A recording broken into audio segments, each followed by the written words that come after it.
ሰላምና ክብር ለእናንተ ይሁን ውድ የሀገሬ ልጆች። ኢትዮጵያችን ታሪክና ባህል ውበትና ጽናት በጋራ የተሰላሰሉባት ጥንታዊ ምድር ናት።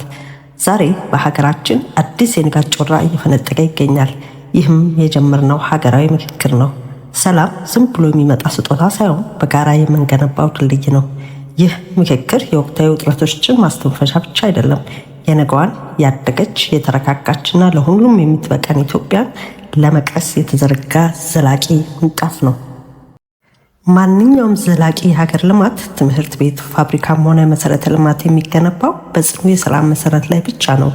አሁን በጠረጴዛ ዙሪያ እየተወያየንባቸው ያሉ የፖለቲካና የማህበራዊ አጀንዳዎች የኢኮኖሚ ማነቆቻችንን የሚፈቱ ቁልፎች ናቸው። በምክክሩ አማካይነት የምንፈጥረው ብሔራዊ መግባባት ለሀገራችን አዳዲስ የኢንቨስትመንት በሮችን ይከፍታል፣ የስራ ዕድሎችን ያስፋል፣ የወጣቶቻችንን የፈጠራ አቅም ወደ ላቀ ደረጃ ያሻግረዋል። ይህ ውይይት የፖለቲካ ብቻ ሳይሆን የኑሯችን፣ የእድገታችንና የነገ ተስፋችን ዋስትና ነው።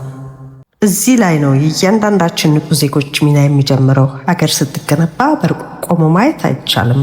እያንዳንዱ ለሀገሩ እድገትና የወደፊት እጣ ፈንታ የሚቆረቆር ዜጋ ለዚህ ሀገራዊ ምክክር ትልቅ ትኩረት ሊሰጠው ይገባል። ሀሳብን በሰለጠነ መንገድ ማንሸራሸር፣ ማዳመጥን መልመድና ለጋራ መፍትሄ መቆም የሰለጠነ የዜግነት መገለጫ ነው። እኛ የዚህ ታሪክ ተመልካቾች ሳንሆን ታሪኩን በምናባችንና በስራችን የምንጽፍ ዋና ተዋናዮች ነን።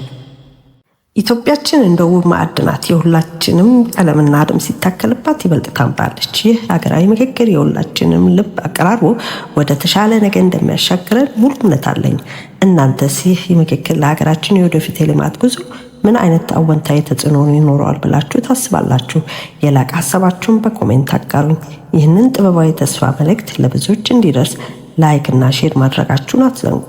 ሰላም ለሀገራችን፣ ፍቅር ለህዝባችን። ይህ ፖለቲካሊ ሙስሊማ ነው። እኔ ዘቢባ ሀሰን መሐመድ ነበርኩ። ሰላም።